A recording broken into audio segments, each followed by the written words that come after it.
I am doctor Apala Mishra और मेरी rank 9 आई थी यूपीएससी 2020 एग्ज़ाम में।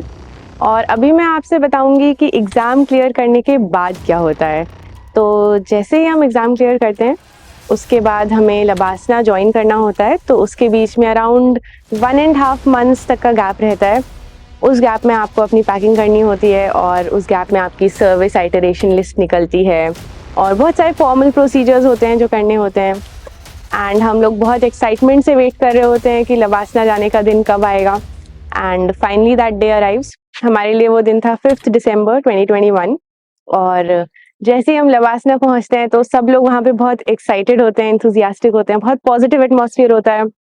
बट वहाँ जाके हमें पता लगता है कि सब कुछ चिल नहीं है। बहुत ट्रेनिंग, प्रॉपर ट्रेनिंग होती है, बहुत डिसिप्लिन ट्रेनिंग होती है, पीटी होती है, बहुत सारे एक्स्ट्रा करिकुलर्स होते हैं, हॉर्स राइडिंग होता है, स्विमिंग होता है, बहुत सारी अपॉर्चुनिटीज होती हैं चीजें सीखने की। फॉर एग्जाम्पल पेंटिंग हो गया, डांस हो गया, स्पोर्ट्स एक्टिविटीज बहुत सारी होती हैं। एंड क्लासेस तो होती हैं, क्लासेस के बीच में ब्रेक्स होते हैं जिनको कहते हैं सन ब्रेक्स, जिसमें टी ब्रेक्स होते हैं, लंच ब्रेक्स होते हैं। मेस में आपको फॉर्मल्स में पहन के जाना होता है और काफी डिसिप्लिन एटमॉस्फेयर होता है हर जगह। फिर बहुत सारे अटैचमेंट्स भी होते हैं, जैसे सबसे पहले विलेज विजिट होता है जिसमें हमें अलग अलग डिस्ट्रिक्ट्स में, विलेजेस में जाना होता है और वहाँ कैसे काम चल रहा है वो सीखना होता है, कैसे एडमिनिस्ट्रेशन कैसे डिस्ट्रिक्ट लेवल पे वर्क कर रहा है, कैसे विलेज लेवल पे वर्क कर रहा है, वो सीखते हैं। तो that is very interesting.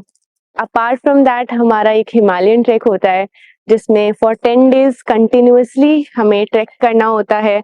And हमारे केस में बहुत स्नो थी, सो उन स्नोई एरियाज में सब लोग साथ में ट्रैकिंग करते हैं, जो कि टफ होता है बट उतना ही इंजॉयबल भी होता है क्योंकि आप अपने फ्रेंड्स के साथ रहते हैं। And the sense of achievement at the end of it. And one more important highlight is the India day. India day में हम सब ग्रुप्स में होते हैं अलग अलग रीजन्स के, एंड हमें उस रीजन के हिसाब से ड्रेसअप करके उस रीजन को रिप्रेजेंट करना होता है। कल्चरल प्रोग्राम्स होते हैं। I think one of the major highlights of LBSNAA is the cultural programs in evenings. बहुत सारे इवेंट्स होते हैं, बहुत सारे एक्टिविटीज होते रहते हैं, पूरे time you are mostly occupied. But it is also very, ऐसा भी है कि लोगों को लगता है कि आपने यूपीएससी एग्जाम दे दिया तो सब खत्म, बट लबासना में भी एग्जाम्स होते हैं एंड एमसीक्यू बेस्ड एग्जाम्स भी होते हैं, एक दो रिटन एग्जाम्स भी होते हैं।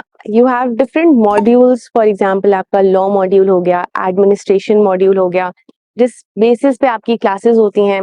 अलग अलग फैकल्टी आती है आपकी क्लासेस लेने, बहुत सारे गेस्ट लेक्चर्स भी होते हैं जिसमें बहुत वेल अकम्प्लिश लोग आते हैं और अपने एक्सपीरियंसेस बताते हैं लबासना में। And so overall I think it is a very great enriching experience.